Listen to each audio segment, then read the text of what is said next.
Hello everybody, and welcome to this video about the astrology for the week coming up from the point of view of New Zealand, Australia and the Southern Hemisphere. My name is Fiona of sunandmooncalendar.nz, and in this video I'm going to talk about a few things to think about for the week beginning, or the 8 days beginning Saturday the 28th of September up to Saturday the 5th of October, using Western tropical astrology but thinking about it from the viewpoint of the Southern Hemisphere. Let's get into it. Well, first of all, I will mention the moon phase that we're in.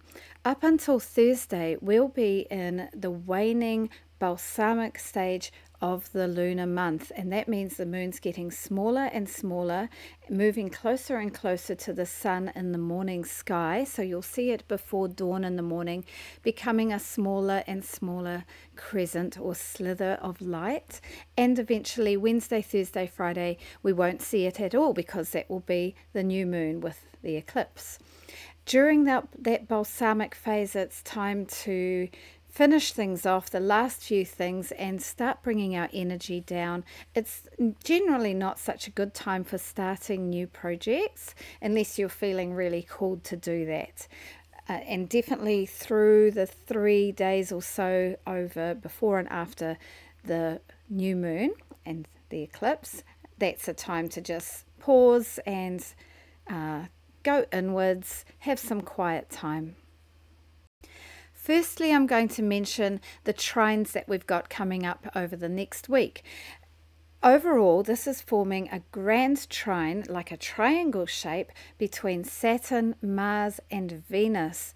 And when we have trines, we have an energy that's easy and flowing, harmonious, and it's easy to get things done. The things that we set out to do, somehow they'll slightly magically fall into place really often when we have a trine energy.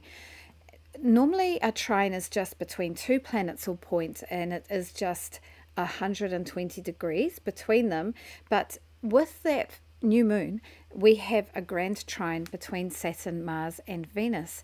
So that's quite good, because the eclipse that we've got on Thursday might not be very easy, and to have that trine energy helping it along might make it easier.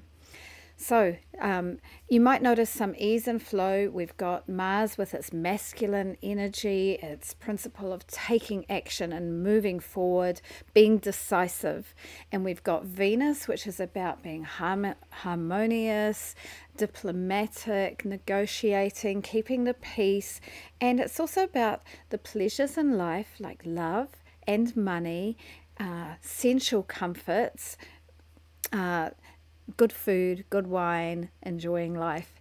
And Saturn is about rules and responsibilities, working hard and good discipline in its good form. And in a trine, it is in its positive energy, Saturn. So that's a really nice mixture of energies with those three. And then, of course, we have the solar eclipse happening on Thursday morning in Australia and New Zealand. Maybe a tiny little bit of a shadow of it will be visible in the north of New Zealand, but I don't expect that many people will see that early in the morning. Eclipses bring fated endings and beginnings, and this eclipse might particularly be about endings because it's a south node eclipse. It's with the south node in the sign of Libra, around about 10 degrees of Libra. If you have any planets or points there, you're especially going to feel it, but everybody will. But anybody might feel that there's some sense of ending or beginning, something that might feel like a fated or destined change in the part of their life or their chart that is ruled by the sign of Libra. So that depends whether it's your relationship house, your work house, a money house, a career house, whichever it is. So take note around, well, all of this time that we've had in the last couple of weeks. We've been in the eclipse portal, but definitely over the next few weeks, but especially around the week of the eclipse this coming week, to see if you notice anything that feels like it could be small but lead to a significant change, or some kind of big dramatic change itself. Good luck with that, everybody. It's not possibly the easiest of eclipses. It's square to Mars, and that can bring even more of an energy of ending and perhaps dramatic change that doesn't feel comfortable or good. So I hope it goes well for everybody. Having said the fact that it's hard, I will also say that eclipses do help us get further on the journey of our soul's destiny. So wherever our soul is wanting to go, eclipses can bring us to redirect our course.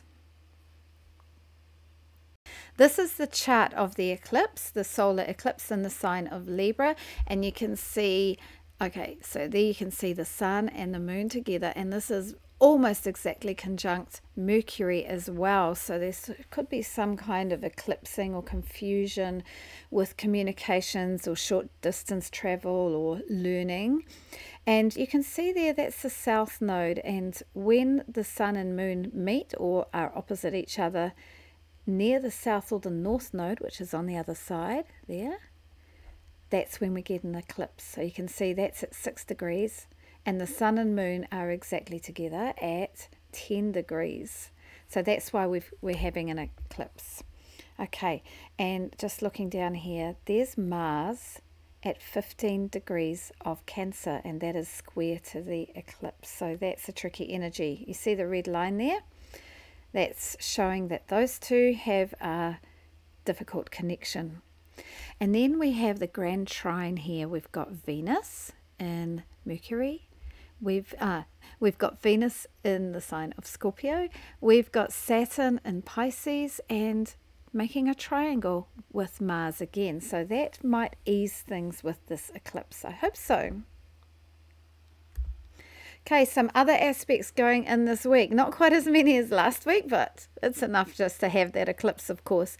On Monday, we've got the first of those 3 trines between Mars, Saturn and Venus. We've got Mars trine to Saturn, a good opportunity to take sensible action, measured, passionate steps towards whatever you would like to move towards. And we're just about to go into the shadow period for Mars retrograde, and Mars retrograde will be from November onwards. So yeah, Mars is going to be an interesting planet over the next few months.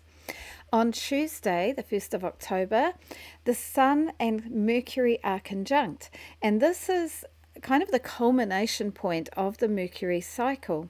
When Mercury is retrograde, it's very close to us because it's between the Sun and the Earth, but this conjunction is a superior conjunction where Mercury is on the other side. So we have Earth, Sun, Mercury, and that is the culmination of that point. So you might want to look back to the last Mercury retrograde a little while ago, a few weeks ago, a couple of months ago, can't remember, and see what was going on for you and see if anything's come to a culmination point. And on Thursday, we've got that new moon solar eclipse. And then on Saturday, we've got Venus trine to Saturn, another part of that trine energy.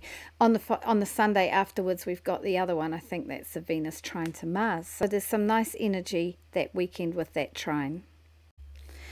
There we go, everybody. That's an energy update for the week coming up. Good luck with whatever changes the eclipse might bring, and enjoy the energy between Venus, Mars and Saturn with that harmonious flow.